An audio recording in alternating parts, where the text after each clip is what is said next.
అందరికీ నమస్కారం. Rama's mythic vibes ఛానల్కి స్వాగతం, సుస్వాగతం.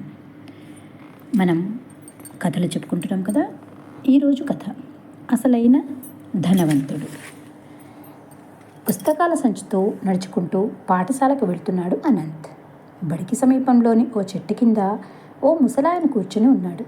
అయ్యా, 3 రోజుల నుంచి ఏమీ తినలేదు, ఆకలిగా ఉంది అంటూ దారిని పోయే వాళ్ల ముందు చేయి చాస్తున్నాడు. కానీ ఎవ్వరూ పట్టించుకోవడం లేదు. ఎవ్వరి దారి వాళ్ళదే. అది చూసిన అనంత్ అతడి ఎదుట నిల్చున్నాడు. అంతలో తనతో పాటు 9వ తరగతి చదువుతున్న ప్రదీప్ సైకిల్ పైన స్కూల్కి వెళ్తూ అనంత్ను చూసి ఆగాడు. అనంత్, మీరు పేదవాళ్ళు, నీ దగ్గర ఏమీ ఉండదు, ఇక ఆయనకు నువ్వేమిస్తావు? మేము బాగా ఉన్నవాళ్ళం.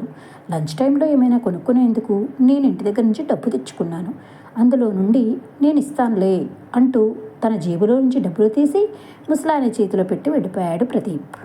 కాసేపటి తర్వాత అనంత్ కూడా క్లాస్కి వెళ్ళిపోయాడు. ఆ రోజు లంచ్ బ్రేక్లో పిల్లలందరూ భోజనం చేస్తున్నారు. ఒక పక్కన కూర్చున్న అనంత్ దగ్గరికి ప్రదీప్ వచ్చి, ఏంట్రా అన్నం తినడం లేదు అని అడిగాడు. వాడు తన లంచ్ బాక్స్ని స్కూల్కి వచ్చే దారిలో ఆకలితో కనిపించిన ఓ ముసలాయనకి ఇచ్చేశాడట టక్కున చెప్పాడు మరో విద్యార్థి రవి. మరి ఇప్పుడు నీకు అన్నం ఎలా అడిగాడు ప్రదీప్.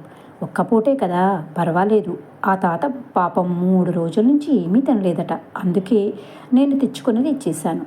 సాయంత్రం ఇంటికెళ్ళాక తింటాను కదా, పర్లేదు అంటూ బదులిచ్చాడు. నేను నా దగ్గర అదనంగా ఉన్న డబ్బులో కొంత దానంగా ఇచ్చాను, కానీ నువ్వు నీకోసం తెచ్చుకున్న అన్నాన్ని ఇచ్చావు. నిజమైన దానం నీదే. ఆకలితో ఉన్నవారికి అన్నం పెట్టడం నిజమైన మంచి పని. అసలైన ధనవంతుడివి నువ్వే అంటూ తన భోజనంలో సగం అనంత్కి ఇచ్చాడు. అప్పటి నుంచి తాను డబ్బున్నవాడినన్న గర్వాన్ని విడిచిపెట్టాడు. అహంకారం లేని దానగుణాన్ని అలవాటు చేసుకున్నాడు ప్రదీప్. అప్పటి నుంచి ప్రదీప్, రవి, అనంత్ స్నేహంగా ఉన్నారు. తెలిసిందా పిల్లలు, అసలైన ధనవంతుడు ఎవరో? విన్నారు కదా ఈరోజు కథని.